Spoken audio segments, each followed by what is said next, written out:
Alright, it's time for part 2. In the cold vacuum of space, under the brightly shining flag, there is a ship carrying 2 Gundams, a bunch of veterans, and a 15-year-old kid. Last time, we left off where the Mother Vanguard's crew opted for a desperate and risky plan to defeat the Jupiter Empire. With the blue planet at stake, and considering the intensity of their skirmishes thus far, it is now apparent that time is of the essence. In the first part, I covered the first 3 chapters of Volume 1, and this one will be covering the plot from Chapter 4 all the way to Volume 5's second chapter. Suffice to say, this is going to be a long one, so without further ado, let's get to it. Admittedly, it's been a while, so let me catch you up to speed on what has happened thus far. After the events of the movie Mobile Suit Gundam F91, set in UC 0123, Seabook, Cecily, and Sabine took control of the Crossbone Vanguard and became space pirates. They began attacking a faction known as Jupiter Empire, which is under the firm grasp of a dictator called Croxdogati. An engineering student by the name of Tobia Ernax joins the pirates alongside Bernadette Briette, a little girl with blonde hair who's on the run from the Empire. Having fought the Jovian forces multiple times, Cecily, now under her Rona family birth name, chooses to carry out a pinpoint strike in order to topple the head of the Empire.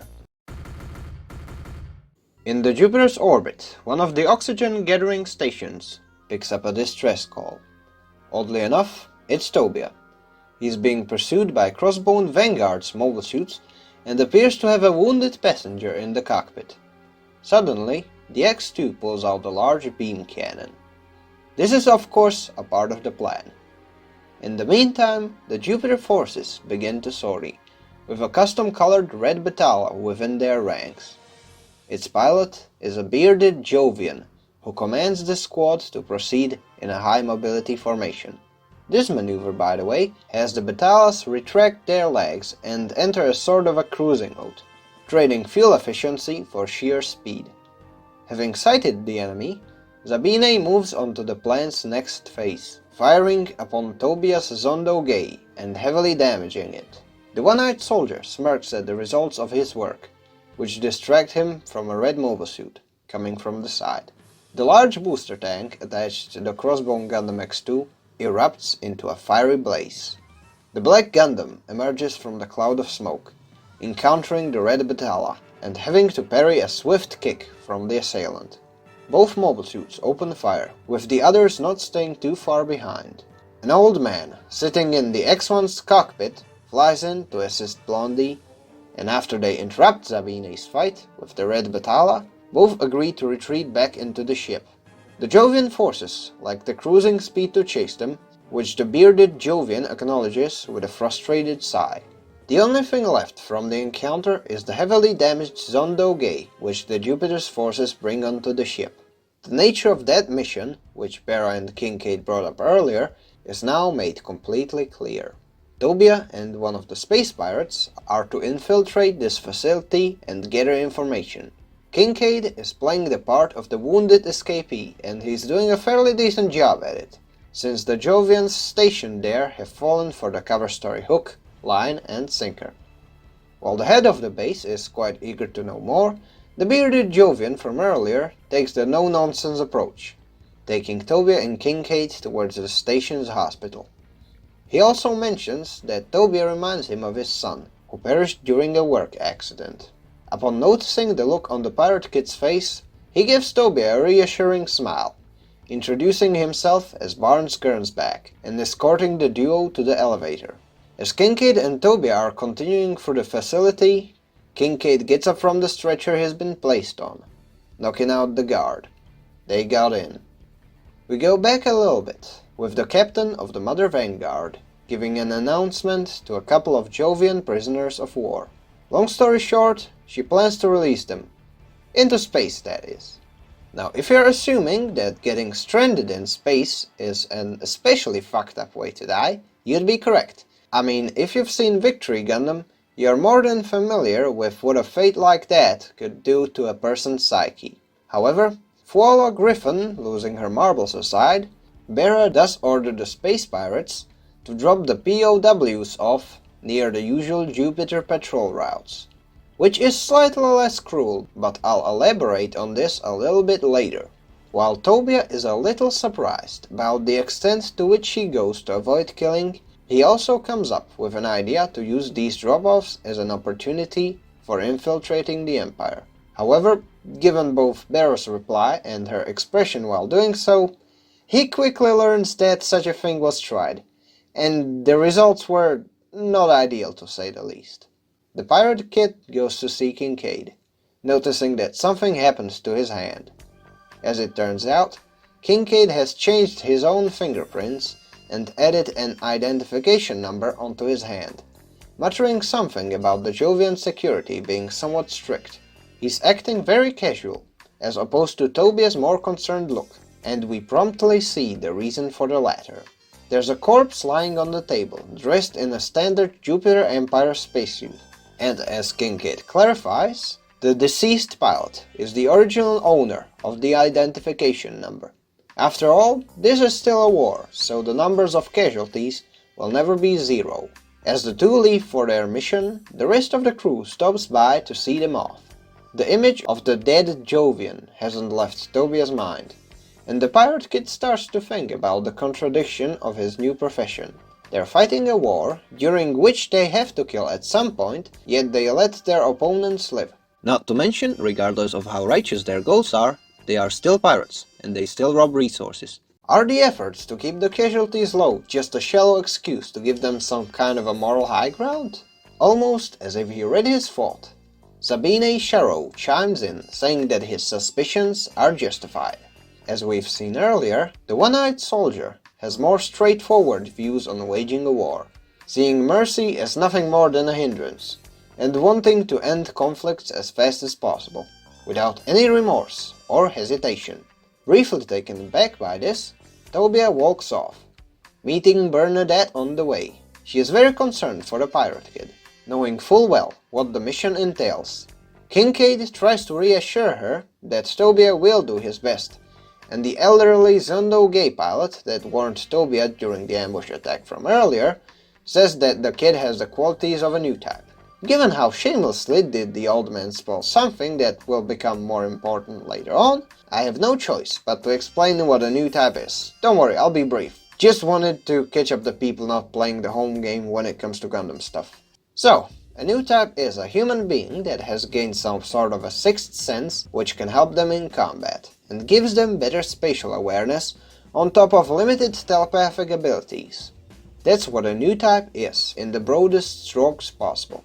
Anyways, the old man also claims that he is a new type as well, boasting that he took down 6 MS-09 DOMs in a single ball, and Tobia is unsure whether he should be impressed or whether the old man is embellishing some of his claims.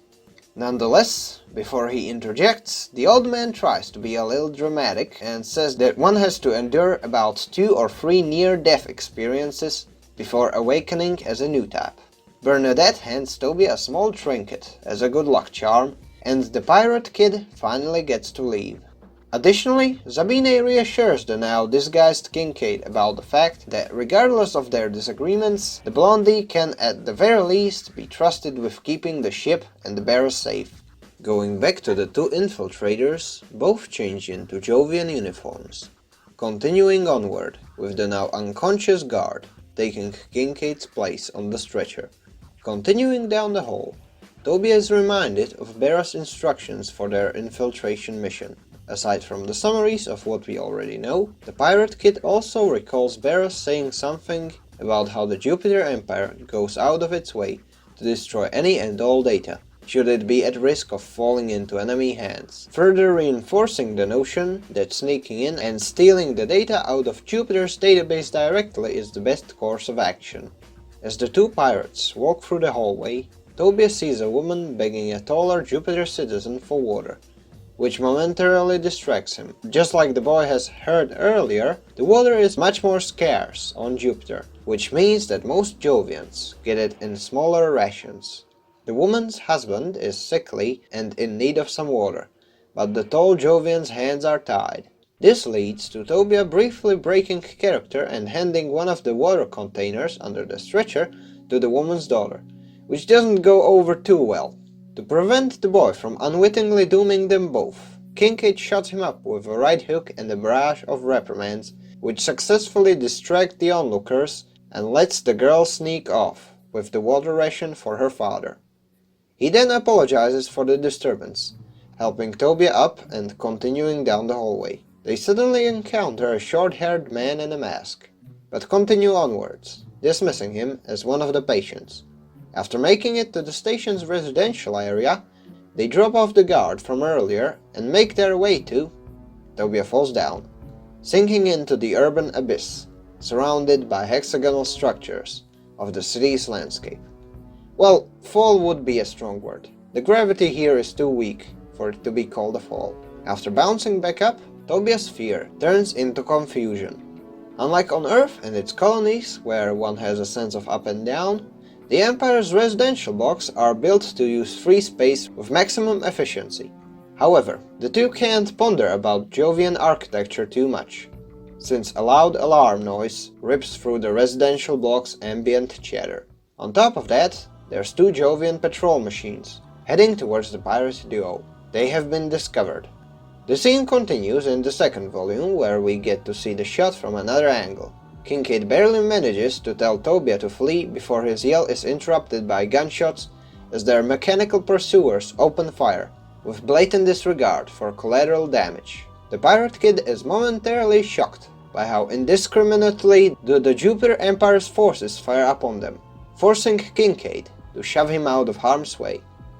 Making a hasty escape, the two manage to find a crevice between the Jovian structures, fleeing from the grasp of the patrol machines. They still briefly fire a few bursts their way, which the two pirates barely dodge. Thanks to how dense the buildings in the residential block's intersection are, they should be mostly safe. For now. During the brief downtime, they blend into the crowd of civilians, who are watching an announcement on a large screen. It's about the Jovian prisoners that Vera released earlier. Suffice to say, they made it home safe, just to be publicly executed. Tobia's reaction is very appropriate to the situation. As per the Jupiter Empire's military regulations, leaving one's machine behind on the field is a punishable offense, and since Jovian top brass are absolute assholes, the officer on screen orders the execution. The onlookers are powerless to do anything but watch, as the firing squad draws their weapons and takes aim. The pirate kid tries to flee from the grim image on the screen, but in his hurry he almost runs into the patrol machine that was searching for him, with Kincaid pulling him back to safety. Thankfully, the Jupiter Empire's forces haven't found the two yet, with the base's commander becoming visibly frustrated. However, he spots a familiar face walking in from the right. It's the masked patient we've seen earlier. The commander is impressed by the man's resolve to walk all the way there, and even more so by the masked man's claim that he might know where the base's infiltrators are headed, with the commander offering to provide him with any additional resources he needs. The masked man declines, saying that there's no need for that, and heading off. As he is leaving, he also overhears Barnes Gernsback getting an earful from the base commander. Based on the man's hunch, the Jupiter forces get deployed into the base's residential block, continuing towards the likely location of the pirates. Speaking of the duo, in the meantime, Kincaid's working on extracting the information they came for, while Tobia is idly sulking right next to him. It appears that seeing the execution from earlier got to him, and it got to him hard. The boy once again questions the purpose of letting the prisoners of war go, if they get picked up and executed regardless. While Kincaid tries to interject that at the very least it puts the blood on the Empire's hands, Tobia isn't really buying it, asking whether Kincaid knew of the prisoners' fate beforehand. The X-1's pilot doesn't even bother to lie to him, answering that he had guessed that something of that sort would likely happen. This completely sets off Tobia, who angrily questions him on why does Kincaid still spare most of his foes if they're going to die either way. Kincaid has had enough as well, jumping into a fairly revealing rant. Turns out Bera is still holding on to the hope that despite being in a war, she can avoid or at least somewhat reduce the amount of bloodshed. While Kincaid is well aware of the realities of war, hell, he even fought in one before, He tries his best not to tell Bera about things like the Empire's habit of executing their own people. The reason Bera defected from the original Crossbone Vanguard, back when it was under the rule of the Rona family, was likely due to her upbringing as one of the Frontier Force citizens and a stepdaughter of a baker. Things would have probably been a little different if she would be raised in the Rona house. As such, she's the type that mostly thinks about a small handful of people, while sometimes missing the forest for the trees. Bera had fought the Cosmo aristocracy movement, and once that conflict ended, she was truly happy. When she and Kincaid became aware of the Jupiter Empire, Bera had the option to pretend that it didn't exist. After all, it was just another distant place, and surely the two could just leave the resolution of any upcoming conflicts to the Earth Federation. In fact, she had the option to do so, with little to no repercussions at that point. However, Bera chose to assemble a fighting force to fight against Crux Dougherty's forces, resurrecting the Crossbone Vanguard name. In that very moment, Kincaid has decided that no matter how selfish, sanctimonious, or hypocritical his actions might be, no matter how immoral his actions may become, he will do everything in his power to protect Bera from both harm and from the war turning her into a monster. This makes Tobia go quiet, and the pirate boy proceeds to get to work on the keyboard. He says that while he doesn't fully understand, in this very moment the chatter is just slowing the whole process of data theft down, and with the two of them working on it, the process is completed rather swiftly. The terminal beeps once, spitting out a floppy disk. After all, this is a manga that ran from December 1994 to 1997, with the series being gradually compiled into volumes in 1995. So such additions are more than understandable. Anyways, with the floppy disk acquired, the two make a run for it. They evade the guards, navigating the corridors, and even managing to hop onto what appears to be the Jupiter base's train. Suddenly, a long steel wire goes flying towards them. They've got company. The company in question being the masked man they've seen earlier in the infirmary, with the steel wire in question catching Tobia and pulling the pirate kid towards him. The masked man apparently happens to recognize the boy. Of course, Kincaid wastes no time and makes it clear he's having none of it, by throwing a knife he was hiding in his boot and hitting their pursuer straight between the eyes. To his surprise, the mask was thick enough to stop the knife, breaking apart shortly afterwards and revealing the identity of their enemy. It's Professor Karras. Now without the hospital gown and the mask, he taunts the two pirates and reveals that he survived his detour into space thanks to his wire-like weapon. It's a garrote wire, a simple yet effective weapon that has been used by executioners and spy alike for more than 2000 years. While obviously being slightly improved when compared to its real-world counterparts, its simple design and its brutal effectiveness has been maintained. The professor tries doing his usual intimidation spiel, but Tobia headbutts him, loosening the professor's grip and opening an opportunity for Kincaid to throw another knife. This throw, however, does get intercepted by Professor Karras, though with some quick thinking, Kincaid does manage to close the distance and tackle the professor, suffering only a shallow cut across his left cheek while doing so. While he does manage to land a fairly hefty punch, the professor isn't too shabby in the fisticuffs department either, and hits Kincaid back with a knee to the gut, subsequently placing the Gundam pilot in a stranglehold. In the meantime, Tobia manages to unwrap the wire that he was trapped in, and while his attempts to save Kincaid from the professor's grasp didn't have much success, he does manage to distract Karras using the trinket from Bernadette. The now baffled professor manages to barely notice a leaping silhouette of Kincaid, but it's too late. The Gundam pilot lands a kick which launches Karras away, with the despicable adversary in question throwing a grenade their way as a parting present. Thanks to the rather questionable artificial gravity within the base, the pirate duo manages to bail out from the train. We also see that the Jovian professor made it out alive, and as Kincaid proceeds to tell Tobia, the guy is the Empire's special agent, making him a very tough enemy. However, what surprises Tobia is a voice coming from behind. It's the little girl they gave the water ration earlier. she leads them to a diner, where they meet her mother as well as the venue's owner. The two pirates get a brief moment of respite and start talking to the three Jovians in the diner. Aside from finding out that the woman's husband is doing a little better, Kincaid and Tobia find out that the main route to the mobile suit hangar had been fortified. Luckily for them, however, their new allies have an alternate route to the hangar for them, on top of spare spacesuits. Bidding their farewell, the duo departs through the maintenance tunnel towards the hangar. Back on the Crossbone Vanguard's mothership, Vera is growing worried about Kincaid and Tobia. About 7 hours had passed since she last saw either of the two. On top of that, it is quite a dangerous mission. The weight is almost unbearable. Suddenly, there's a glaring blip flashing on the screen. Apparently, there was an explosion at the Empire's base. This makes Vera spring from her seat, ordering the Zondo Gay pilots and Zabine to Sori in order to retrieve the Pirate Kid and the pilot of the Crossbone Gundam X1. Speaking of the two, both Tobia and Kincaid snagged themselves a Batala and beelined out of the base's hangar. However, an incoming red flash reminds them that they aren't out of the woods yet. It's Barnes Gernsback in his custom unit. The bearded lieutenant draws a beam saber and prepares for battle. The two pirates draw their beam saber as well, closing in and trying to land a hit on the red machine.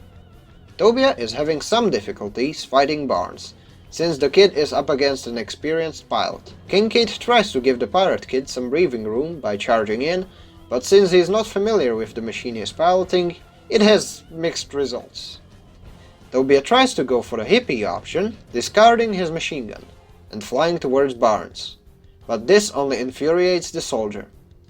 Barnes proceeds to continue attacking Tobia's Batala. The Pirate Kid is taken aback by this, and before he manages to do anything, his machine loses an arm.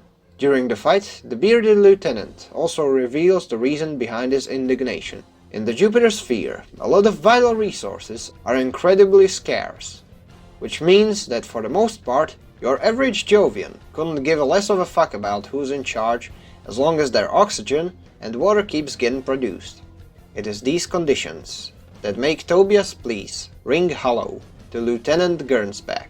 As they fight, more Batalas come flying in as reinforcements, trying to surround the two escapees. Despite their best efforts, Kincaid and Tobia are outgunned, and while they do try to keep up with the Empire's forces, their machines have sustained a lot of damage over the span of the fight. The enemy's Batalas close in for the final strike, but something stops them in their tracks. It's the X2, which proceeds to impale two of the Jovian machines, make a hole in another, and before the rest of the Jupiter's pursuit force reacts to what just happened, the rest of the Crossbone Vanguard's pilots arrive. An old man piloting the Crossbone Gundam X1 hands Kincaid a beam saber. That's the beam cutlass, in case the page didn't make it apparent.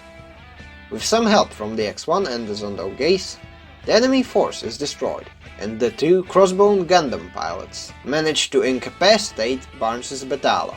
The mission was a success. As the Pirate Kid heads back to the ship, he watches as the remnants of the Jupiter forces pull the heavily damaged Red Batala back to their base. Aboard the Mother Vanguard, everybody is rejoicing about Kincaid and Tobia's return. The Pirate Kid reunites with Bernadette, and since he sees where Kincaid is headed, he suggests that they go elsewhere. During this downtime, another ship of the Crossbone Vanguard arrives. It's the Little Grey, commanded by Captain Onmo, a red-haired woman with a very happy-go-lucky attitude. The ship comes bearing much-needed supplies, on top of mail sent from Earth. Obviously, the crew is really happy about this, sprinting towards the cargo bay. Once they gather around, Bararona also informs the crew about the outcome of Tobia and Kincaid's exploits, especially about the information on the floppy disk. The location of President Crux Dougherty has been pinpointed to the Jupiter's moon Io, likely in the proximity of a Jovian mining base. According to the data, it's the most probable location of the Empire's center of operations as well, but some of the crew members seem to be quite doubtful of such a possibility. Either way, if the Crossbone Vanguard were to strike now, it would cause some serious damage, which is a conclusion that Bera ultimately comes to as she rallies the rest of the crew. The excitement is palpable, as the Vanguard starts preparing for a battle. As the space pirates rush to their stations, Bera sneaks off and heads for the ship's kitchen. Given that there is some downtime before the mission, she has decided to tend to one of her pastimes from her bakery days. In the meantime, Kincaid is fairly busy with preparations in the hangar. The supplies from Captain Onmo did come in handy, especially as far as ammunition is concerned. However, when Kincaid gets to the part of the list covering mobile suit replacements, he stops with a surprised look on his face. As it turns out, even spare parts for the Zondo Gaze have become much harder to get as of late, especially given that the XM08 has been around for over a decade. Even so, the captain of the Little Grey has been able to get a handful of them, on top of some standardized components. Although this does easily cover repairs, the space pirates are left with 5 mobile suits at most, not counting the 2 Gundams. As Kincaid promptly states, this is going to be troublesome. Nonetheless, they still have a few captured Jovian mobile suits that they could use, which, while not ideal, could somewhat mitigate the problem. On the other side of the ship, Tobia Ernax has finally gotten some proper rest in a while, with Bernadette bringing him some tea once he got up.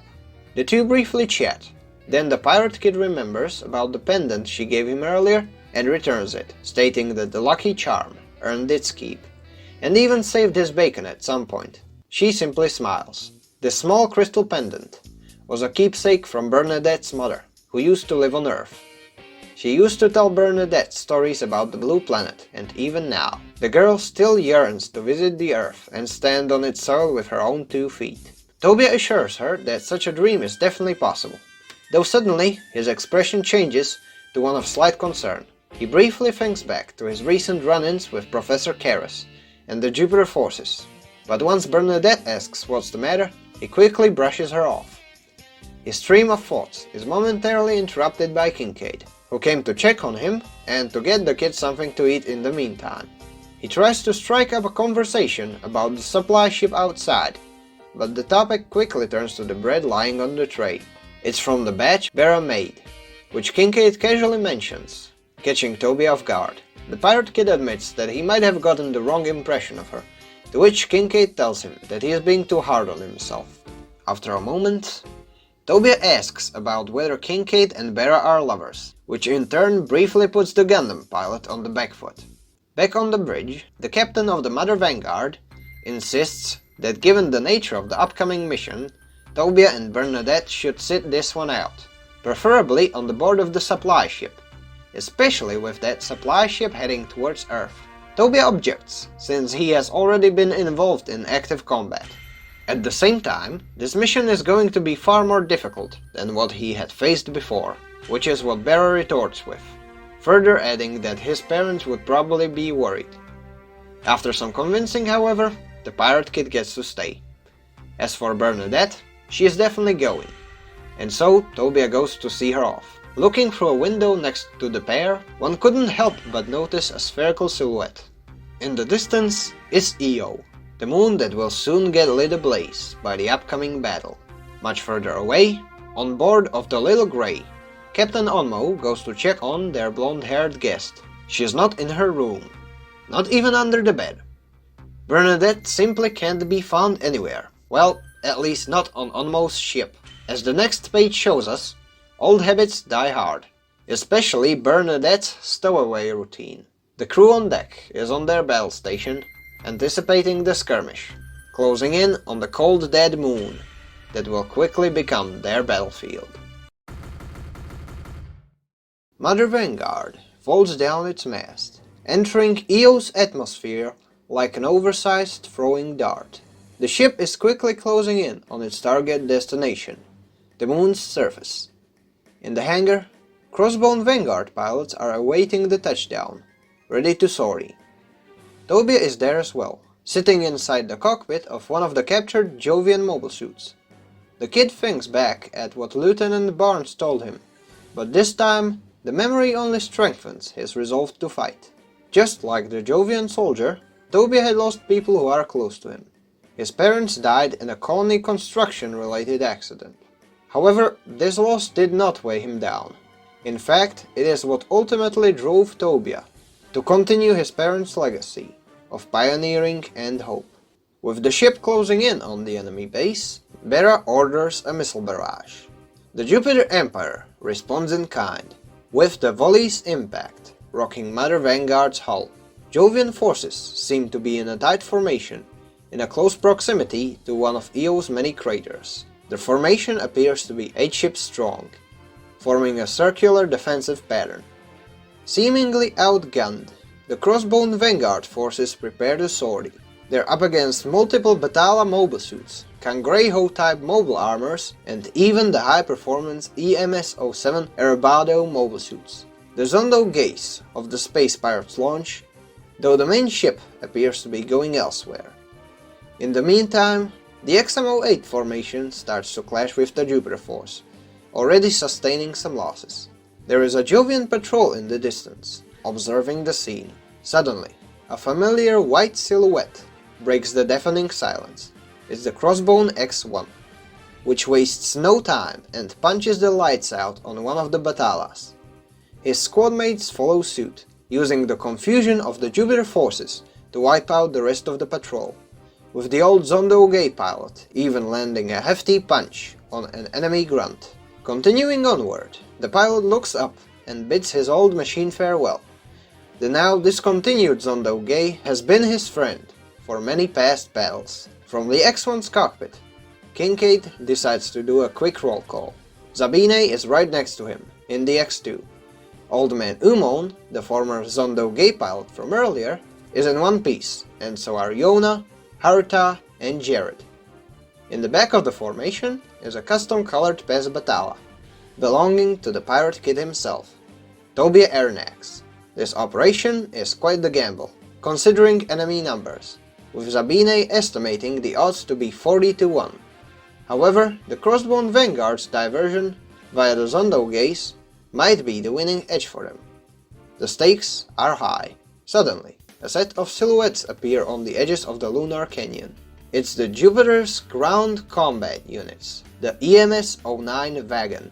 And here you thought you won't see the wheels on mobile suits for another 20 years. One of these mobile suits charges Kincaid's X1, but the Gundam dispatches the enemy machine with ease, using the beam's amber. Another squad of these mobile suits does use their numbers advantage to target the other Crossbone pilots. Thanks to their wheels, the wagon units close the gap with a significant speed, catching a few of the Vanguard's Batalas off guard. After all, these zooming bastards have been optimized, which, as Umon proceeds to correctly point out, might have been for the future Jovian invasion of Earth. One wagon proceeds to take out Yona's unit, but fortunately, the pilot in question manages to bail out of the cockpit just in time. Old Man Umon tries to retaliate, but another attack comes his way, making his machine lose a hand. This finally sets off Tobia's fight-or-flight response, and the Pirate Kid grabs the nearest boulder and chucks it into nearby enemy machine, destroying it. At the same time, the Jovian forces try to swarm Kincaid's X1, surrounding it with a free machine formation. The Gundam pilot, however, isn't having none of it, reaches for his beam cutlass and throws it, nailing one of them in the head. With the weapon in flight, he also launches one of the hip-mounted anchors of the X1, attaching it to the improvised projectile. With one quick jerking motion, the blade is set into motion again, ripping the trio of attackers apart. Zabine's X2 is being kept busy as well, with the one-eyed blondie responding with a battle tactic affectionately known as shish kebab. With more and more enemies piling in, Kincaid opts to lead his pilots towards a cave-like formation, and seemingly this works, with their Jovian pursuers keeping up with the pace. Continuing deeper into the cave, the space pirates stumble upon a lake of lava in their way, but a large silhouette in the middle of it makes it clear that they've got bigger problems to worry about. A giant mobile armor emerges from the scorching hot pool of lava. It even has a fitting name to go with it: the EMA-04 Elefante. The wacky yet menacing machine gets ready to attack, extending a long, tentacle-shaped arm and firing a set of beam cannons. The beam shots are strong enough to make pieces of rubble and other debris fly violently from the point of impact, forcing both Tobia and Kincaid to evade. To add insult to injury, the beam cannons start moving. All 5 of these cannons fly out of the machine towards the space pirates, unleashing more shots. The Gundam pilot comes to a very quick conclusion. This one is going to be a handful. Tobia and the former Zondo gay pilots are momentarily overwhelmed by the multi-angle attacks from the mobile armor, but can still keep up, albeit barely. The same, however, cannot be said about the enemy ground force troops that have arrived in the meantime, just in time to receive an extra large helping of the good old friendly fire. The mobile armor's pilot gets a little frustrated about fellow Gibber Empire troops getting in the way, but shrugs it off, almost becoming gleeful at the occurrence. Even with superior mobility and a cloak that mitigates beam shots, the X-1 is having trouble with the flying beam cannons as well, but after regrouping with Umon, Kincaid comes up with a plan. If the main unit is distracted, it would be possible to pick off the remote-controlled beam cannons one by one. However, there is one minor problem. The sucker has an eye field, deflecting the beam shots, aimed at the main body of the mobile armor. Harita, one of the former Zondo gay pilots, tries to close in with his Batala, but the giant arm of the Elefante catches his unit, slowly crushing it within a firm squeeze. Zabine tries to bail the guy out by charging the mobile armor, but the arm twists around in his direction and blows off the X2's leg. The Elefante being a handful is now a fairly gross understatement. It also finishes off the captured pilot, prompting old man Umon to run in, fully intending to repay the favor. He brushes past Kincaid, who's starting to have serious problems with the beam cannons. But Tobia, who's nearby, notices something. The cannons move in a specific pattern, allowing him to capitalize on this knowledge as he shoots and damages a few of them. However, these cannons are big enough to not go down in a single shot, which prompts him to opt for an even more reckless approach. The pirate kid ditches the beam rifle and dashes towards the mobile armor. His Pez Batala is a machine tailor-made for attacking ships, meaning that he should do just fine against the mobile armor. He dodges the first cannon module, jumps on the second one using it as a springboard, and rams into the mobile armor, lighting the Pez Batala's beam axe ablaze. The shining green blade burrows deep into the mobile armor, causing heavy damage, but the tentacle arm is still moving, towards Tobia's general direction to be precise. Though this time around, Kincaid manages to leap in, severing the mechanical appendage for good. Umon, Jarrett and Zabine open fire at the mobile armor's lower half, taking out the majority of its propulsion systems. The Elefante comes crashing down, and suddenly Kincaid gets an idea. His X-1 stabs 2 beam spikes into the mobile armor, allowing its pilot to drag the enemy machine, with one of the enemy ships in sight. The Gundam pilot lights up the thrusters and hurls the Elefante towards it, grabbing Tobia's machine and leaping off of the smoking piece of debris, which rapidly impacts with the ship. The enemy defensive line has been breached, and as such, the Mother Vanguard is clear to approach the base. Come to think of it, approach is not the right word for it. Ram into the base fits much better. The captain and the crew of the Crossbone Vanguard flagship brace for impact, as their trusty space galleon breaches the wall of the base. To clear out the enemy defenses, the ship's deputy captain orders to open fire, reducing a large chunk of the surrounding area into debris. Unfortunately, some of the debris chunks do scratch up the ship's mast pretty bad, so while the breach was successful, any getaways will be hindered for the time being. The engines stop, and Vera stands up to compose herself. They are finally there. Kincaid and Tobia watch the explosion from the distance. Since their flagship has arrived, it is time for the next stage of the plan. Meanwhile, on Mother Vanguard, the crew is getting ready to touch down, and in all the ruckus, they barely notice a small, blonde stowaway steal a moon rover. Well, they do, but not fast enough. Having reached the base as well, the Crossbone Gundam X-1 makes short work of its defensive force, taking down even the high-end Arrivederci units with relative ease. Zabine does so as well, albeit with much more enthusiasm. Not necessarily due to the fact that there's nobody to get on his case for killing, but because the possible end of the Jupiter Empire could serve as a stepping stone to his ideals of Cosmo aristocracy. Yes, finally! His excitement halts to a stop once he remembers that the pilot of the X-1 is still around. The old man Umon is there as well, and he's got a bad feeling about this mission. In the inner halls, on his throne, President Crux Togetti suddenly bursts into laughter. Since this ends the volume, we are treated to a brief summary before being thrust back into the action. As the Crossbone Vanguard reached the base, there was also someone else paying a visit to Togetti's dwelling. This visitor, however, is clad in a spacesuit and holds a small crystal pendant in his right hand. The Jupiter forces gathered in the President Togetti's hall are anxiously pointing their weapons at the door. Unfortunately for them, the Crossbone Gundam X1 just punches the wall apart, entering the room and raining chunks of it on its unlucky defenders. The Jovian force tries to recover and one of the troops aims the rocket launcher at the Gundam, but these efforts are quickly shut down by Yona and Jared. With the infantry in the room getting successfully suppressed, Kincaid jumps out of the X1. Pointing a rifle at the Jupiter's despot, Togetti just sits there for a moment, completely unfazed, and then proceeds to let out a mild chuckle. Having had enough of it, the Gundam pilot proceeds to shoot his glass aquarium, breaking the glass. However, as the smoke settles and the water stops flowing out, both the Jupiter forces and the Crossbone Vanguard troops stand still in astonishment. A humanoid figure rises from the ruins, leaping towards Kincaid. It looks like Togetti, though his appearance is now more evocative of a machine than man, and whatever this abomination is, it tries to strangle Kincaid alive, although these efforts are cut short by Zabine grabbing one of the Jovian rifles and beheading the creature with one well-aimed swing. Looking at the decapitated body of it, the space pirates quickly realize that it was a decoy.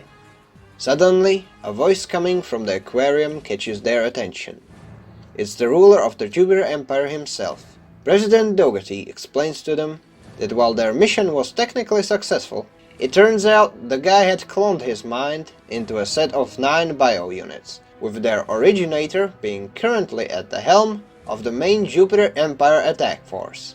Simply put, the Jovian dictator is in another castle, and since he is an asshole, he also rigged the place to blow, in around 5.5 minutes. He also doesn't care about the collateral damage. Gee, what an upstanding guy. With the Mother Vanguard being stuck in place for the time being, Kincaid goes for the most straightforward course of action, preventing the explosion in the first place. Unfortunately, the staff at the base doesn't have the code needed to defuse the charges, with the base commander uttering that the only ones who know it are either Togetti or his blood relatives. Shit. As such, the plan B becomes destroying the ignition fuse, which in this case is a set of engines.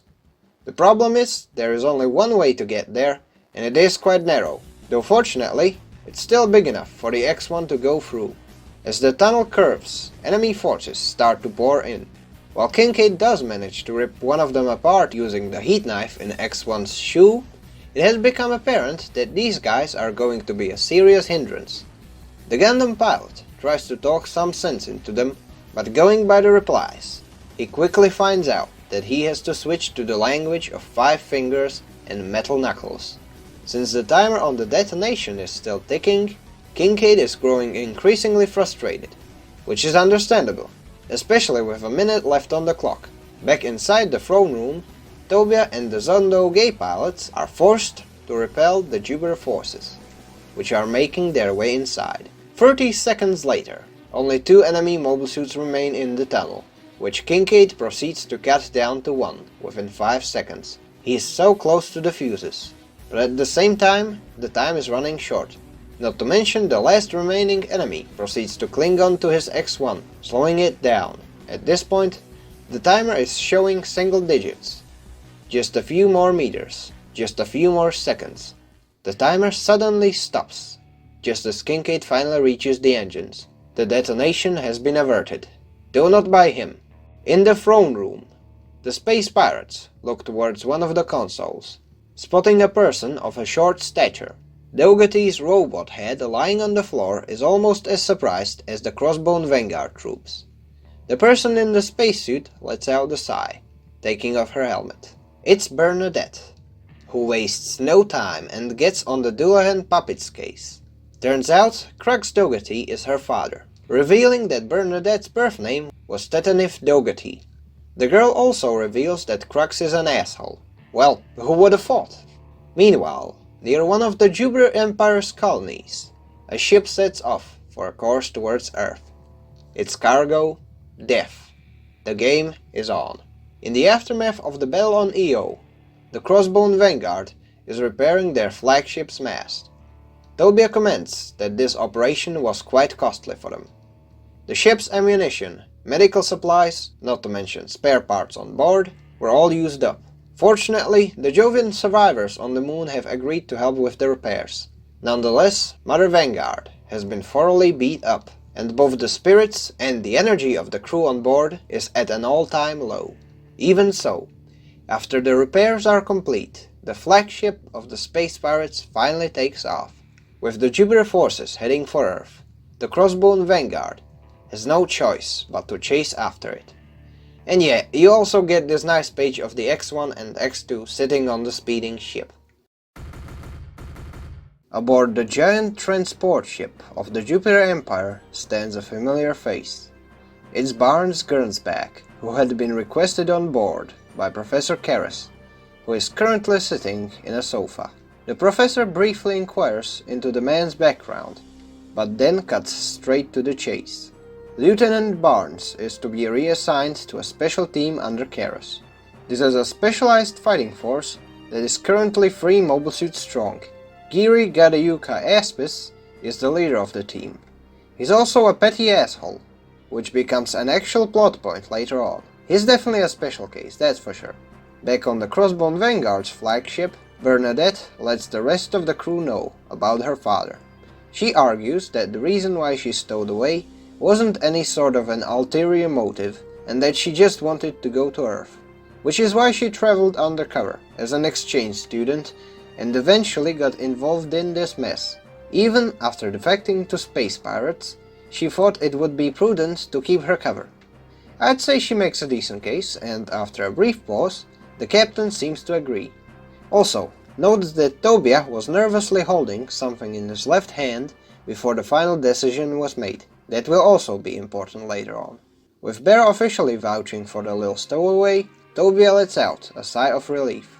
Some of the crew members may be a little iffy about it, but that should pass. Zabine is being his usual shady self, and we get another shower segment, though it's a character moment first and foremost. Bera somewhat sympathizes with Bernadette's predicament, since she was in a similar predicament in the past. The little girl talks about her father and then turns the topic to Bera and Kincaid, which gets the redhead captain flustered. Bera also reassures Bernadette that she didn't do anything wrong by leaving the Jupiter Empire and that she should think for herself more when it comes to what she's going to do from this point onwards. Going back to her quarters, Bernadette sits down on the bed. Suddenly, she hears a knock coming from the wall. It's Tobia. He climbed in through the air vent to check up on her. From their conversation, we find out that the stowaway girl got grounded-ish. There's still some suspicion towards her on part of the crew, so Bera suggested she sticks around here for a while until such sentiments winds down. Tobia lets her know that he had a contingency plan just in case, and now that the situation from earlier got defused, he now has to dismantle it. Suffice to say, he likes Bernadette a lot, even saying that if he had to, he'd fight every single person on the ship to ensure that the girl is unharmed. There's some maintenance taking place on the Mother Vanguard's exterior. As it turns out, the mast is not fully repaired, but for the time being, it should hold. Which is good news, given that the ship's sail is basically a high-performance propulsion system, allowing for fast space travel at a little to no upkeep. Think of it as an earlier version of the Wings of Light from Victory Gundam, though much larger, which explains why it has been put on a massive ship like the Mother Vanguard. Tobia Ernax is helping out too. alongside Kincaid and a few Crossbone Vanguard members. They briefly touch on their odds against the Jupiter Empire, which are not optimistic to say the least. While Kincaid reassures the Pirate Kid that they won't opt for kamikaze-esque ramming maneuvers, they are still in a fairly desperate situation, especially with the supplies running short. Another big problem is how this realization will start weighing on the crew. While Yona from the former Zondo Gay team says they've got Old Man Umon on the lookout for Sabine, she can't help but worry a little. Back inside, Umon suddenly senses trouble, but before he gets to do anything about it, he gets intercepted and knocked out by one of Sabine's lackeys. The one-eyed soldier proceeds to barge into Bernadette's quarters, taking her hostage. Heading for the bridge, he declares mutiny as he holds the ship's captain at gunpoint. Fortunately enough, one of the remaining loyal crew members does give a heads up to Kincaid's team outside, just in time for the Gundam pilot to turn around and take care of the trio of Sabine's loyalists sent after him. After doing so, Yona, Tobia and Kincaid rush back on board. Meanwhile, on the bridge, Sabine explains the motive behind his betrayal. Long story short, he never grew out of his Cosmo aristocracy phase, and he is about to make it everyone's problem. Not only that, but he also plans to pull a Shapiro Keats and ally himself with the Jupiter Empire, using the hostages at the Mother Vanguard as a bargaining chip. He's an asshole, and a twisted one at that, even praising the Empire's ruthless methods and saying that given Dougherty's despotic rule, he'll fit right home. However, an odd silhouette approaching the ship interrupts his train of thought. It's the Jovians. To be specific, that's the Gibia-class ship, a large attack craft of the Jupiter Empire, crewed by Professor Damian Karras and his forces, catching Kincaid and Toby off guard on their way to the bridge. As mentioned, Sabine intends to make a deal with the Jupiter Empire, hailing Karras over the comlink, with the two discussing the terms of the deal. Sabine wants Barra to remain unharmed, likely for his political scheming, to which Karras agrees under one condition. All the Crossbone Vanguard pilots on board, aside from Sabine, are to be handed over and more than likely executed, given the Jupiter Empire's track record thus far. As expected, the Blondie is being perfectly fine with throwing the rest of the pilots under the bus as well. Barra tries to call him out on his bullshit, but Sabine is somewhat preoccupied with daydreaming about autocracy in outer space to pay any attention to it. The man still has her, Bernadette, and some of the Zondo Gay pilots at gunpoint, leading her down the corridor towards the hangar. This process is suddenly cut short by parts of the hallway suddenly erupting into flames. It's Tobia's contingency plan from earlier, with the Pirate Kid in question, rushing in to take Bernadette from his grasp. The one-eyed soldier is taken aback by this, but after a split second, he composes himself and fires his handgun. The shot barely misses Tobia, only grazing his cheek, but this does not stop the kid, who's having none of it at this point and straight up headbutts Sabine. Before the pilot of the X-2 manages to react, Jared, one of Old Man Umon's teammates, throws a knife into Sabine's hand, forcing him to drop the pistol. The guy cannot pull the trigger once you disable his hand, which is a fact that Tobia not only realizes, but he also bites the guy's arm for good measure. However, Sabine has two arms and punches Tobia away, beelining it for the exit. He may be getting away empty-handed, but it's a getaway nonetheless. Having finally arrived to the bridge, Kincaid proceeds to give chase after the traitor. Back on the Gibia-class ship, Professor Karras shrugs off Sabine's failure and orders Geary to sortie. The ship is ready to attack, and Karras is more than eager to do so, closing in on Mother Vanguard as the crew on board can only helplessly watch as the Gibia approaches. It appears to be going for some sort of a ramming maneuver, forcing the deputy captain, who remained on board, to try and evade it. Unfortunately for the space pirates, the enemy vessel is purpose-built for melee combat in mind, with the Gibia-class ship tearing a hole in Mother Vanguard and causing chaos on board.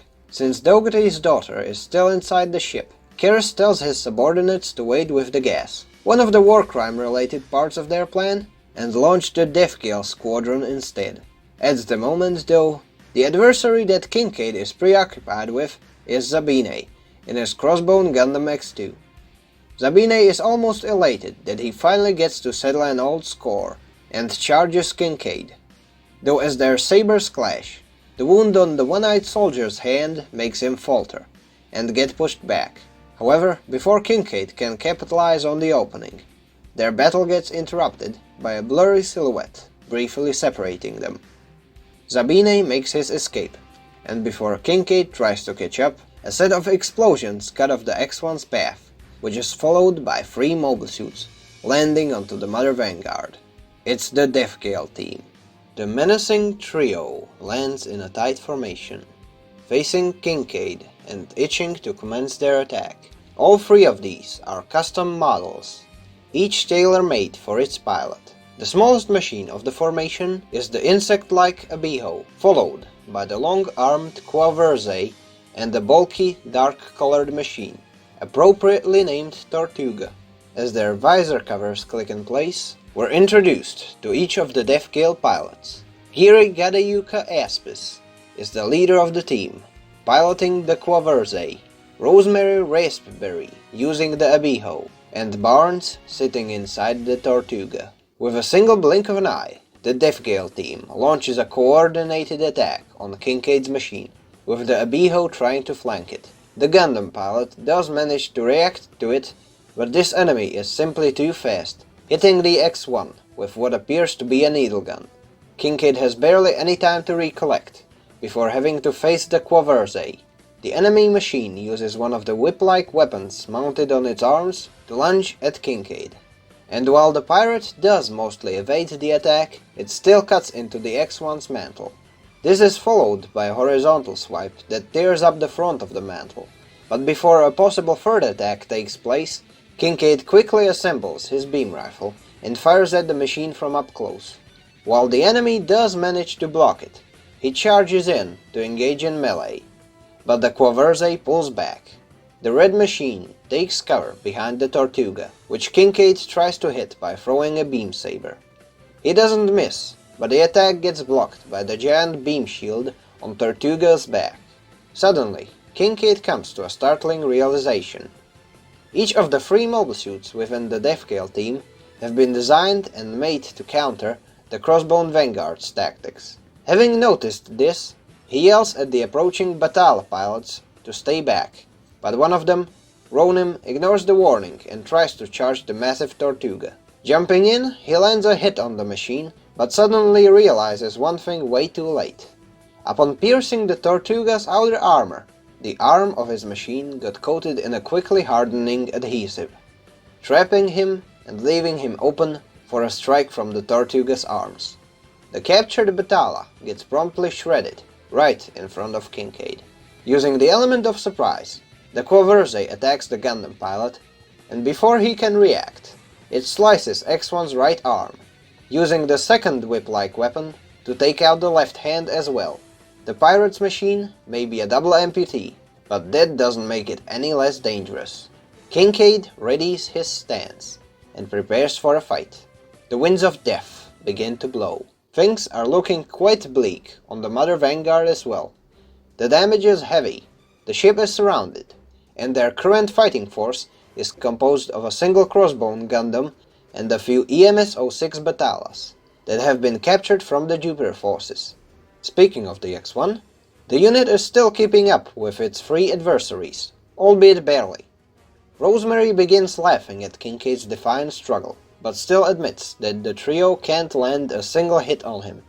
The Quaverze's pilot charges Kincaid, fully aware of the Gundam's hidden weaponry, but the pirate uses the red machine as a springboard. Nice. Old Man Umon tries to help out, but his Batala is forced back into cover by a burst of needle gun shots. Awaiting another wave of attacks, Kincaid notices another thing about his attackers. Sure, they are built to exceed the performance of the X1, but each of them is optimized to supersede him in a single aspect. Giri in the Quaverze serves as the attacker, sporting superior melee reach using a pair of metal whips known as snake hands, which have circular beam blades at their tips. The large one, Tortuga, is the team's shield, and the small Abiho is there to intercept his movements. This is a formation using the strong suits of each of their respective units. As such, their patterns become quite predictable. In the distance, Zabine Sharu is observing the scene. He's tempted to join the Jovian combatants, but Professor Karras orders him to retreat into his ship. This frustrates the one-eyed soldier, but eventually he obeys the order. As he's pulling back towards the Gibeah's hangar, his old grudge gets the better of him, and Zabine says something along the lines of, "Kincaid, you better not die, not before our final showdown," before retreating into the hangar's darkness. At the same time, a familiar face enters the battlefield. It's Tobia, who managed to sortie in a Pez Batala of all things. The boy charges at the Tortuga, but gets parried by the shield, and Kincaid has to push him away from the whip attack that follows. It is quite clear that Tobia's usual devil-may-care tactics won't be of much help, so Kincaid tells Tobia to go back into the ship, but not before asking him a favor. Given that the pirate kid did manage to set improvised traps across the ship, Kincaid tells him that he should try attacking the enemy ship directly. After all, the Mother Vanguard may be out of ammo, but nowhere nearly out of options. With the Death Gale team approaching the Gundam pilot again, he thinks back at the realization he had earlier. Each of the three machines are specialized for a single purpose, and given Jupiter's production capabilities, this high performance should be offset by some kind of a shortcoming. Abiho is on the front of the formation, charging at Kincaid. However, the Gundam pilot's resolve doesn't waver a single bit, quite the opposite in fact. Kincaid stays put, letting the needle shots hit his machine, sustaining only some light damage, fully capitalizing on Rosemary's surprise and continuing onward. Quaverze is the second one to attack, launching both snake hands after the X1, but Kincaid dodges the first attack, using the momentum to launch a heat knife towards the Quaverze. It barely scratches it, but the pilot of the red machine is taken aback, with Kincaid brushing past him, which leaves the Tortuga. The dark-colored machine tries to parry his strike, but the Gundam pilot slips around, making good use of the Tortuga's low speed, and bumps into it. The X1's heat radiator opens. Its thrusters light up at full output, and the machine actually pushes the Tortuga away. Still taken aback by it, Barnes is forced to look on as his machine is rammed into the ship. The Tortuga is launched into the ship's mast, piercing its base. With the mast partially detached already, Kincaid signals to the pirate kid, and Tobia is more than happy to oblige, and sets a few thrusters to max. The response is almost immediate, with the beam sail collapsing sideways and scaring the shit out of Geary. It brushes past him, descending upon the Gibeah class, which is still holding the Mother Vanguard within its grasp. The beam flag on the top actually manages to hit the Jovian ship, with the beam burning a large hole into the Gibeah class. Bera and Bernadette can actually see the full extent of the damage from the bridge, even briefly rejoicing at the fact. Regrettably, this celebration is cut short, as an unknown silhouette walks in through a corridor. It's Karras. Outside of the ship, Kincaid's machine slumps down amidst the smoke and debris. The mobile suit is now near inoperable, with both the thrusters and legs completely busted. In fact, the only thing that's holding him in place is a pair of hip-mounted anchors. The Gundam pilot almost lets out a sigh of relief, but he stops upon noticing three familiar silhouettes closing in on him from above. The Death Gale team is back, this time to personally deliver their coup de grace. However, given how heavily their mothership is damaged, they have to retreat as well. This forces the trio to pull back to their ship, finally giving Kincaid some breathing room. For Tobia, however, this battle doesn't end. He heard of Bernadette's kidnapping from the bridge, and as such, he boards his Pez Batala and tries to intercept Professor Karras. While the boy does manage to catch Professor Karras and Bernadette in the hand of the mobile suit, Karis just keeps grinning and tells Tobia that he's not strong enough to catch him, or something along those lines. The pirate kid tries to call his bluff, but the professor was being perfectly serious, easily jumping out of the mobile suit's hand and blowing it up with a single hand grenade. The reason for the former being that Karis is the master of his craft, and the latter happening to the fact that the armor of the Pez Battala is fucking flimsy, to put it lightly. He also lobs another grenade at the machine's torso, concealing Tobia in a fiery blaze. After a brief plot summary, courtesy of Volume 4, we get a better look at the grenade's impact. The explosion took out the main camera and damaged multiple internal systems, though the pilot of the Pez Battala remains relatively unscathed.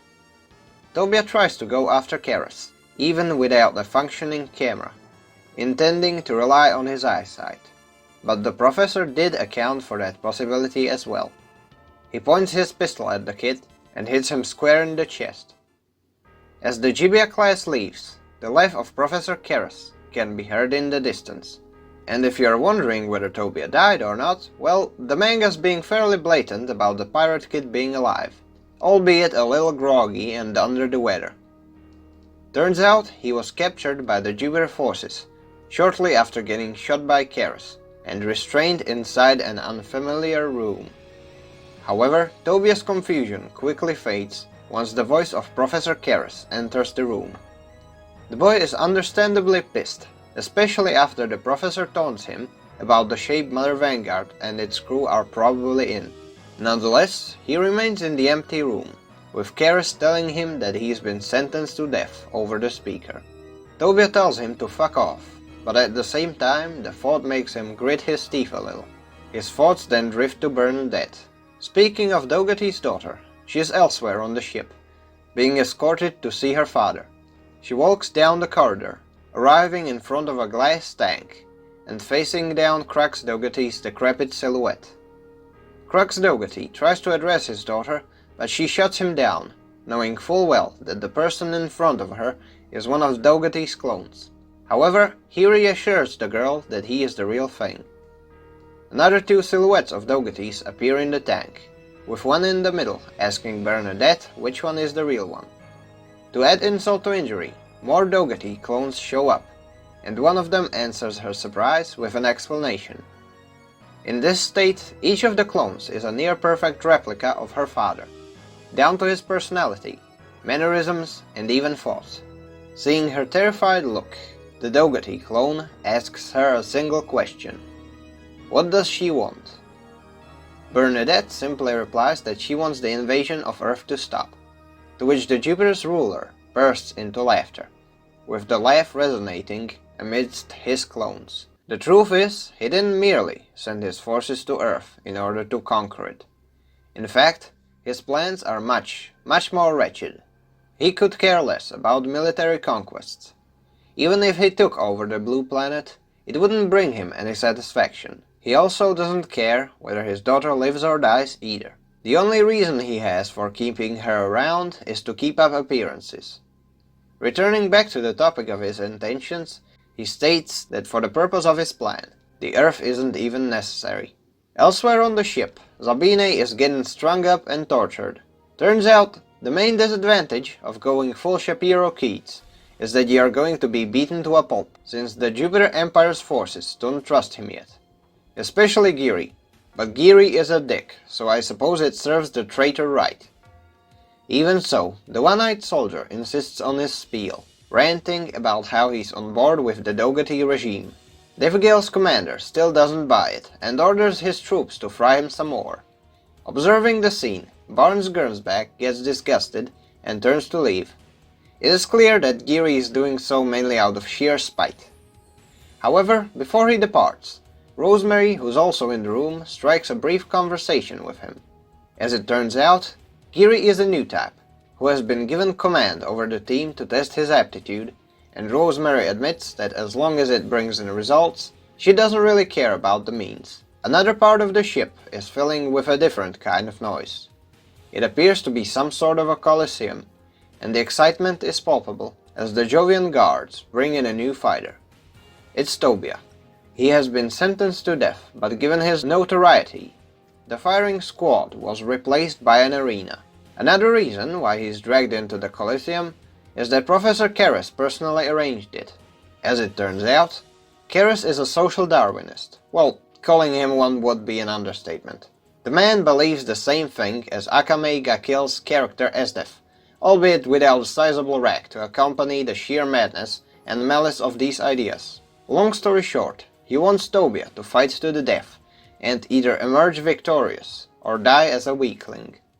Not having much to say in response, the Pirate Kid shrugs and proceeds to the arena, armed with an automatic rifle. He brandishes the weapon, awaiting his opponent. His calls don't go unanswered, as a hole opens up in the arena. The crowd goes wild as the boy realizes what he's up against. The Crossbone Gundam X2. It's Zabine's machine, standing at almost 16 meters tall and catching Tobia off guard. The machine takes a step towards Tobia, who is briefly frozen in disbelief. As the announcer clarifies, the boy is to fight against the pilot of the X2, with the victor receiving an official pardon. The X2 wastes no time and tries to flatten Tobia with its foot. However, the Pirate Kid dodges and returns fire with the rifle, prompting X2 to lunge at him with the giant lance, but the sheer size and weight of the weapon makes it unwieldy for hitting such a small target, with this attack failing to hit him as well. His mechanized adversary tries to pursue him, and we quickly learn who's in the cockpit of the Crossbone Gundam X2. Rosemary Raspberry. The pilot of the X2 suddenly changes her strategy and uses the machine's right arm to grab Tobia. Seemingly, he's done for, with Rosemary pondering whether to land the killing blow immediately or whether to be slower about it. However, Tobia is a fast thinker, pointing his rifle at the gap between X2's fingers and pulling the trigger. After a brief moment, he manages to set off the mobile suit's dummy launcher, forcing it to release a large inflatable decoy balloon, freeing him from the machine's metal grasp. Using its upward momentum, the Pirate Kid grabs onto it in order to reach a more advantageous position. With Tobia on the Gundam's head, and with the decoy balloon right in front of him, the boy proceeds to shoot it, making the balloon pop like a piece of inflated bubblegum. The rubbery remains of the decoy land onto the Gundam, covering its face and rendering the pilot effectively blind. Rosemary tries to open the cockpit in order to locate the Pirate Kid, realizing way too late that she had made a fatal mistake. Tobia swings into the cockpit, kicking the woman off and stealing the captured Gundam. With a swift motion, he also rids the machine of its rubber blindfold, after which he turns his attention towards the Coliseum's balcony, approaching Bernadette and one of Dougherty's clones, the latter of which quickly retreats. The blonde girl recognizes Tobia, hopping into the X2's cockpit, as the two make their escape. The situation outside the Coliseum can be described as an utter, unadulterated chaos. The ship's command even dispatches their usual patrol machines. Yes, these. Against this. It goes without saying that Tobia punts them out of the air, with Professor Karras watching him in awe, as the Gundam inches closer and closer to freedom. The command center of the ship isn't doing any better either, watching powerlessly as the machine rampages through the ship. Suddenly, the X2 pops up on one of the displays. The Gundam is outside. I'm being very particular with my words. The Gundam is outside. As expected, the Jupiter forces are more than eager to chase after it, disregarding any and all possible costs. During the preparations, one of the Jovians notices an abnormality in one of the storehouses but disregards it, having different priorities at the moment. However, it still catches the attention of Barnes Gernsback of the Death Kill team. As you might have guessed, Tobia managed to jury-rig one of the boosters on board onto the X2 Scorefighter, with Bernadette helping out with supplies. Suddenly, a familiar figure enters the room. It's Lieutenant Barnes. He commands the kid's masterful distraction, and despite his seemingly futile efforts to catch up with the Mother Vanguard, the Jovian soldier is willing to look the other way and let him flee. Under one condition: Bernadette has to stay behind.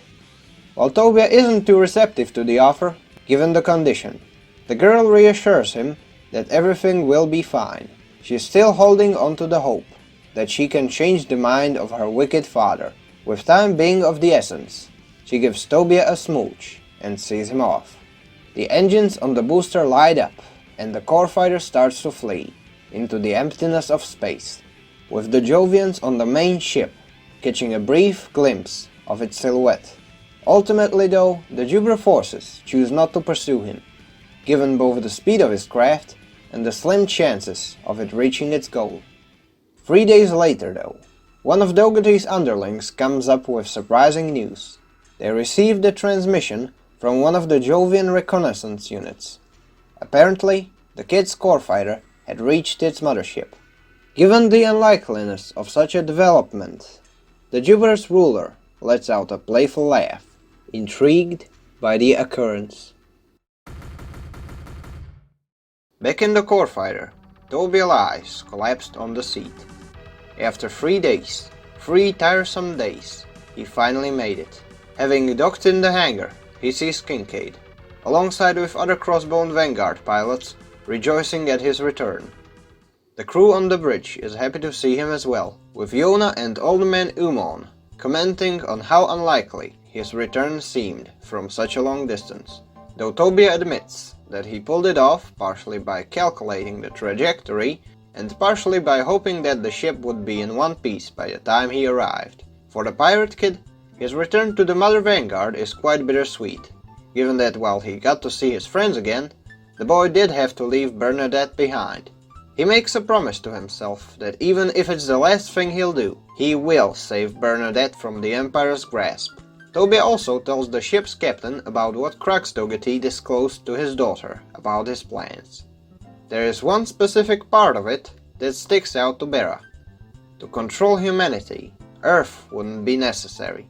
Given how disconnected Jupiter is from the Earth in many ways, such a statement means nothing but trouble, especially coming from Dougherty himself. At this point, it's safe to assume that, to quote the ship's captain, the man is a genuine danger to humanity. However, despite the fact that Mother Vanguard is chasing after the Jupiter's fleet, the nature of traveling between the planets has assured that the two factions are currently in an enforced stalemate for the time being, especially considering that any combat that would take place would be a heavy drain on fuel and resources.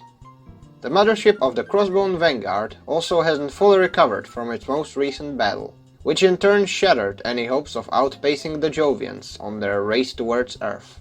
It's still a long way to go, about 2.5 months before the Jupiter fleet reaches the Earth. As such, the crew of Mother Vanguard chooses to make the best of the downtime they have been given. Kincaid, Tobia, the ship's mechanic, and a few others are going over what machines they may be up against, specifically the Deathkill team. The Team Squaw Versae unit is what piques the old mechanic's interest in particular, seeing how well equipped it is for fighting against the usual melee-focused tactics of the Crossbone Vanguard. The machine's snake-hand weapons will definitely be bothersome to deal with. Fortunately, the mechanic has devised a counter against it, using the materials currently on the ship. It's an improvised solution, but a working one nonetheless. By the time the mothership of Crossbone Vanguard had reached Earth's sphere, the ruler of Jupiter has ingratiated himself with the Earth Federation, presenting the olive branch in one hand and concealing the proverbial dagger in the other, with Fedis being none the wiser. Back on the mothership of the space pirates, Bera's musing over Dougherty's plans suddenly gets interrupted by the comms officer. They've got company, though this time it's not necessarily bad news. A ship by the name of Eos Nix is heading their way, carrying a messenger with Sinri affiliations. It's Sheridan Rona, Bera's cousin, whose relatives still cling onto their space aristocracy ideals, and as such have a lot of sway with certain factions. Tobia is understandably baffled by this, since he sees the way high status is earned in such a system as quite arbitrary. At the same time, Old Man Umon does tell him that regardless of his thoughts on the matter, some people do find the prospects of being ruled by people of higher status appealing, with Bera scolding the pirate kid for saying something like that, on a ship filled with people who were originally on board with the Rona faction's movements for space monarchy. Anyways, EO's next has arrived, with Sheridan and supplies on board as well. As the ship docks, Bera goes to meet Sheridan Rona herself, accompanied by Tobia. Upon seeing the boy, Bera's cousin gives him a warm yet eerie smile. Unsolicited tangents on Sheridan's part notwithstanding, there is a new mobile suit on board, the Crossbone Gundam Unit 3. Tobia is excited about the news, eyeing out the new model and even trying to guess what equipment does the machine come with. On the other side of the ship, Sheridan and Bera proceed to strike up a conversation, and we quickly find out that Sheridan is quite the oddball. First she says that Tobia could become a powerful new type, fully intending on keeping him as her protege/property, but Bera shuts her down. After which, Sheridan drops a bombshell. She isn't handing over the supplies. As it turns out, she merely used the supplies from Sinri as a pretense to meet with Bera, and convince her to stop fighting. Bera tries to reason with her, bringing up the factual reality that Dogati is fully intending to do God knows what to the Earth, with diplomacy being the last thing that would even hinder him. They're a hostile force, with access to poison gas and even actual nukes among other things. However, Sheridan remains insistent on her space hippie spiel. To her, the fact that there will always be factions like Jupiter Empire renders fighting meaningless. She is perfectly okay with giving them a free reign over the blue planet, as long as further battles are prevented. Of course, Bera calls her on her bullshit, but she notices something out of the ship's window. The Federation forces have arrived, mainly composed of the Char's Rebellion-era cruisers and battleships, with the only new addition to the fleet being a set of reinforced-class light cruisers. As it turns out, Sheridan double-crossed them. She contacted the Air Federation forces in order to strong-arm the Crossbone Vanguard into laying down their arms. As Federation mobile suits start to gather around Mother Vanguard, Old Man Umon perfectly describes their predicament. They're up against the forces of EFF, while at the same time, if they were to fight, they'd have to do so with one of their arms behind their back. One of the Federation ships sends out a message which is loud and clear. The space pirates are to lay down their arms and let themselves get detained. Understandably, panic erupts at the bridge of Mother Vanguard. The space pirates are in a situation where they can't afford a fight with the Federation. They're more or less forced into turning themselves in and attending a trial, during which they may possibly be able to make the Jupiter Empire's schemes public. Now, given Federation's track record when it comes to their treatment of prisoners head away, the crew is very much against the prospect. Bera also tells her men that she will take the brunt of the blame, urging the crew to abandon ship if the opportunity presents itself. After this, she walks out of the room, with her usual composed self in tatters. Fortunately for her, she runs into Kincaid, who assures Bera that he'll be there for her no matter what. He might not be able to do much about their predicament, but he'll be there. An Earth Federation officer thanks Sheridan for her efforts. Meanwhile, elsewhere on the ship, Tobia is losing his shit. Sheridan had confined him into a small room, while spouting her usual talking points. At roughly the same time, Mother Vanguard's crew is awaiting the Federation forces to arrive on board, with Kincaid being unable to shed a slight feeling of nostalgia upon sighting multiple Gundam F-91s closing in. He concludes that the main reason why any possible resistance on the Crossbone Vanguard's part would likely be cut short is that most of their mobile suits are built for fighting at close to mid-range, which obviously becomes a problem when up against the Federation's numerical and range advantage. Suddenly, a speeding silhouette emerges from the darkness of space. It's the X2. Well, X2 Kai to be specific, and it wastes no time opening fire upon an Earth Federation ship and even destroying it using its beam launcher. The Federation officer from earlier takes it as a pirate attack, with the culprit in question taunting the battleship's crew by flying past their bridge. It's Sabine, fully intent on wreaking havoc and forcing the Federation's hand. His plan is quite effective, with the Fedi officer ordering all ships to open fire upon Mother Vanguard. The shots rock the hull, prompting Kincaid to sorry. It is once again time for him to fight. Even with the odds being egregiously lopsided against him, a few Batala pilots also follow suit. Approaching one of the Federation's F-91s, he draws a beam saber and starts closing the distance. He also advises his squad mates against using beam shields, given that they won't stop the VSBR rifles of the F-91 Gundams anyway. Observing the scene, Sheridan lets out a frustrated sigh. Having reached the first F-91, Kincaid takes it by surprise. With a quick cut, he proceeds to dispatch the first one, slicing its arm and beam rifle apart. The Federation pilots try to stop him, but Kincaid's machine dodges and weaves around their VSBR shots, hitting some of the F-91s along the way. Briefly remarking on enemy's lackluster performance, the Crossbone Gundam pilot approaches a Federation ship and prepares to swing at its cannons. Suddenly, a strong blast brings a stop to his rampage, with the Gundam's anti-beam mantle getting vaporized on hit. Kincaid spots the source of the attack. It's a blue Gundam F-91, piloted by Harrison Madden of the Earth Federation forces. The pilot orders his men to stay back, preparing for a fight. The faceplates of both machines open up as the skirmish commences. At roughly the same time, the mothership of Crossbone Vanguard is facing quite the predicament. The ship has been under fire from Federation forces, sustaining heavy damage, and likely won't last much longer if this keeps up. However, this isn't all as far as bad news are concerned. The Jupiter forces are approaching. As stated by the Empire's ruler, it's all going according to their plan. Still fighting the blue F-91, Kincaid catches a glimpse of the Mother Vanguard, which is currently in a rough state.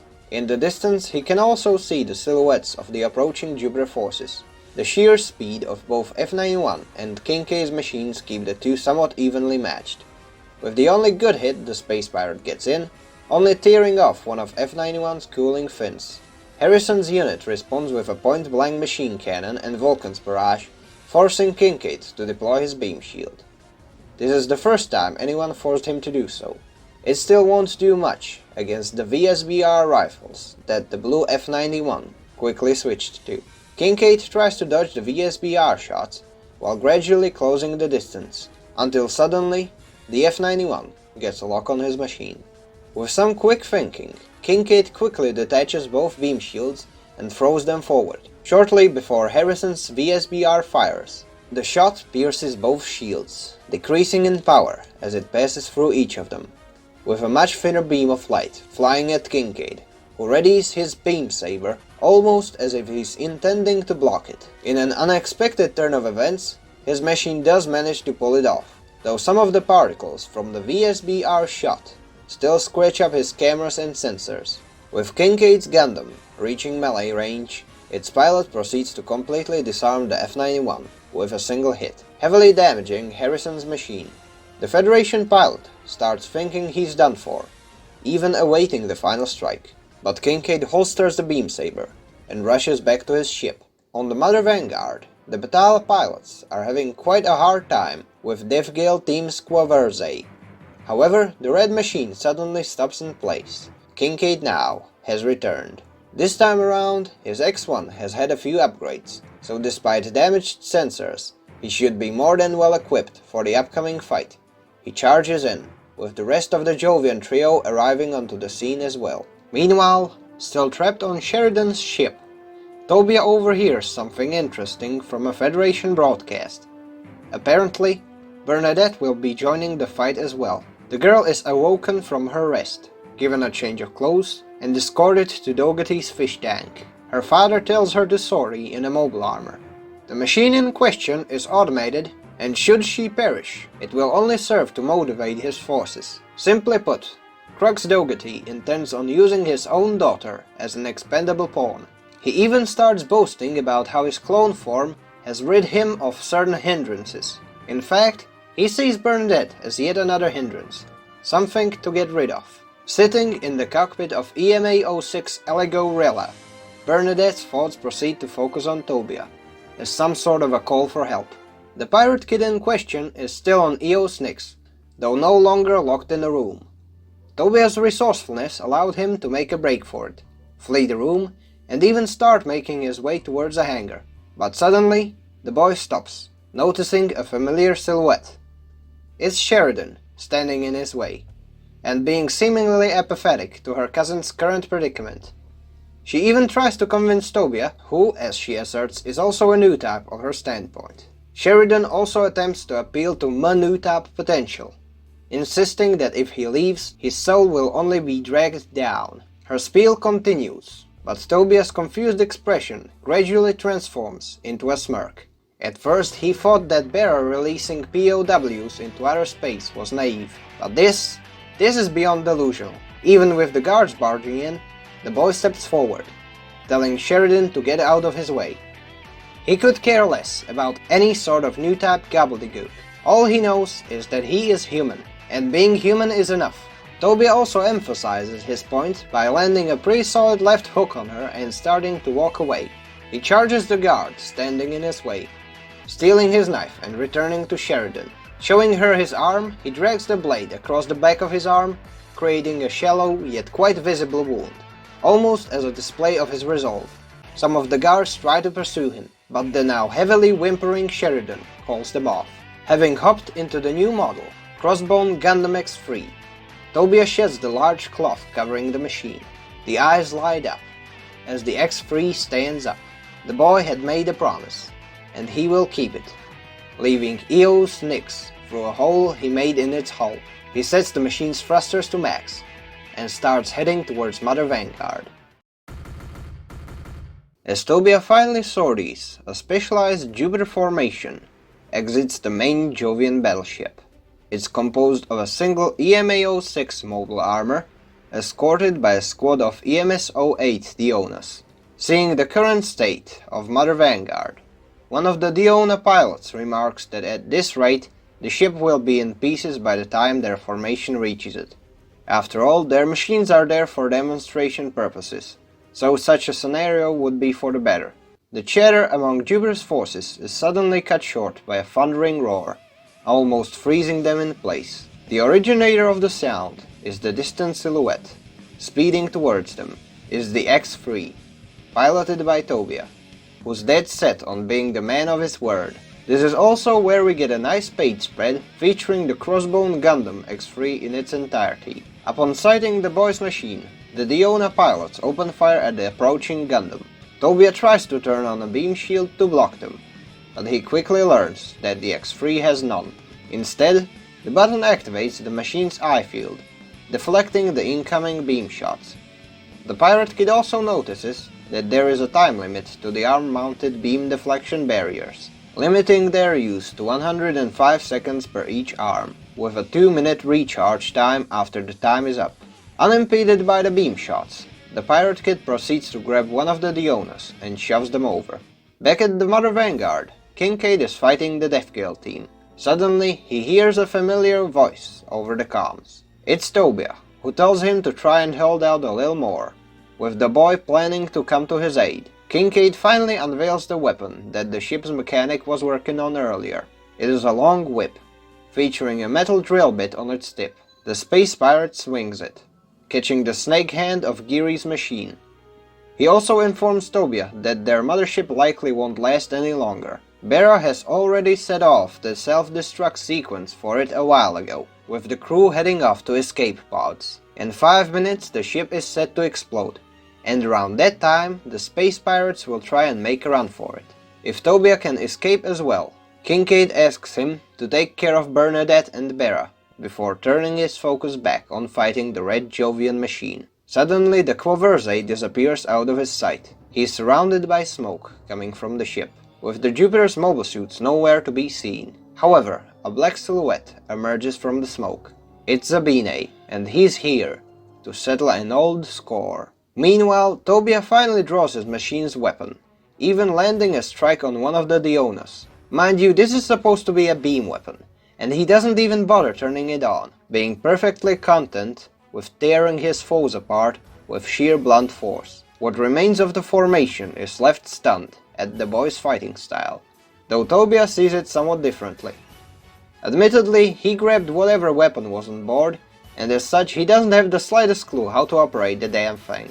Suddenly, the mobile armor springs into action, ordering the rest of the team to fall back. It's the Allegorella unit, with Bernadette trapped on board as a hostage. Using the last few seconds of the operation time for X3's left arm field, Tobia parries the strike. He tries to break Bernadette out, but the only result of his efforts is a loud, cackling voice coming from the mobile armor. One of Dougherty's clones is piloting the machine, with the Allegorella's tail making a swipe at the X3. To further taunt the boy, he also uncovers its cockpit, displaying Bernadette sitting on board as a hostage. Tobia rightfully calls Dougherty out for this, but to the Jovian despot, there isn't such a thing as a dirty tactic. Dougherty even states that such is the nature of war, and by the extent the nature of humanity. The pirate boy tries to get a hit in, but has to hold back as to not hit Bernadette as well. On top of that, the right arm's eye field has reached its limit, going on cooldown. The mobile armor spots an opening, and lands a nasty hit on the X3. Its sword-like weapon falls out of X3's hand, with 13 seconds worth of recharge remaining for the left arm's eye field. The Allegorella grabs the weapon, releasing the safety, and turning on its teeth-like beam blades. 8 seconds remain. Dougherty's clone starts to approach Tobia's machine. 6, 5, 3, 2, the mobile armor swings the blade. Noticing the attack, the boy extends the X3's arm. The blade briefly turns into a blur and stops.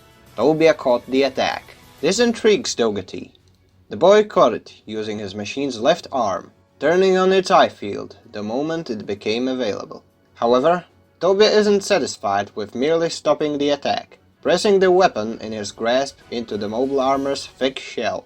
The blade deals heavy damage to the mobile armor, with the Allegorella's performance falling drastically. Tobia also rips out the cockpit holding Bernadette. After all, he is a pirate, and as such, he will plunder. Dodging the mobile armor's attacks, Tobia thrusts the giant sword into the mobile armor's cannon array, turning the beam blades on again. The response is immediate, with the mobile armor almost instantly erupting from inside. Having destroyed it, the pirate kid breaks Bernadette out of the cockpit. She's finally reunited with Tobia. Near Crossbone Vanguard's mothership, or at least what currently remains of it, a battle still rages on. Kincaid is down to a pair of beam sabers, with the camera sensors not being in too good of a shape either. To avoid having to fight effectively blind, he tears off a part of the X1 Kai's chest armor, opting to use his own eyes to see instead. With 2 minutes on the self-destruction timer, Bera decides to go out in a core fighter, against the wishes of her crew. Kincaid was there for her when she needed him, so Bera chooses to repay the favor. She's carrying a pair of spare beam shields alongside 2 beam sabers and heading towards the front of the ship, where Kincaid and Zabine are fighting. As the beam sabers of the two clash, Zabine laments that if it weren't for Kincaid, Bera would have remained with the Ronus, and nothing would have stopped Blondie's dreams of space aristocracy.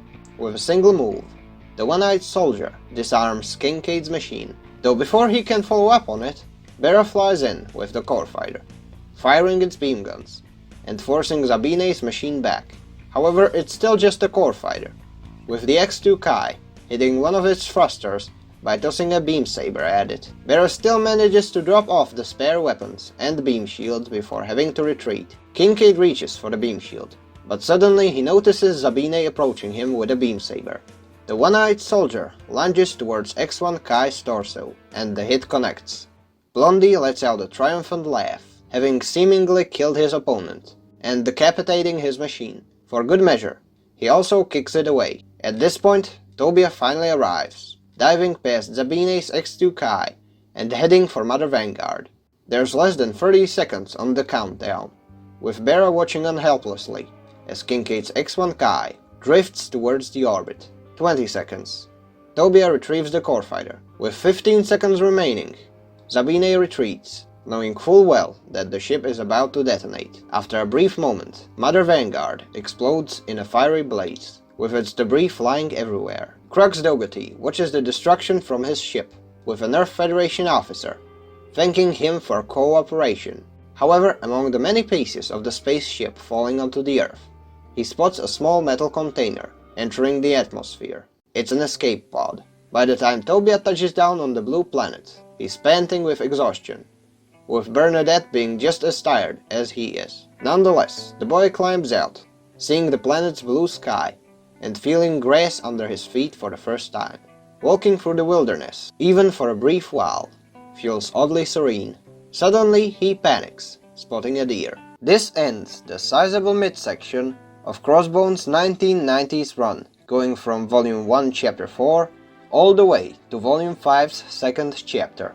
Suffice to say, this part is much longer, especially when compared to the previous one. We started on a fairly straightforward infiltration mission and the Crossbone Vanguard's uphill battle, which ended up with their mothership and their hopes of taking on the Jupiter Empire, both reduced to ashes.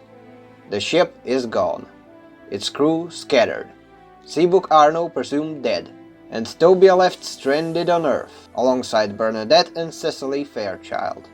During both the battles and the brief character moments, we learned that things like Kincaid's now policy of trying to reduce casualties had a much more heartfelt and personal reason behind them. Not to mention how a seemingly straightforward plan to uproot the Jovian faction quickly turned into a desperate struggle for survival. As is the tradition with most UC stories, the tonal shift had arrived, and it has hit hard. However, at the same time, where are survivors? There is also hope. But that would have to wait for the third part, which will conclude the story of the 90s manga. Honestly, I do not have the faintest clue when that one comes out. All that I'm certain of is that I need a breather, to say the least. If you've enjoyed this saga thus far, feel free to like, comment and subscribe. This is Shirtlad, signing out.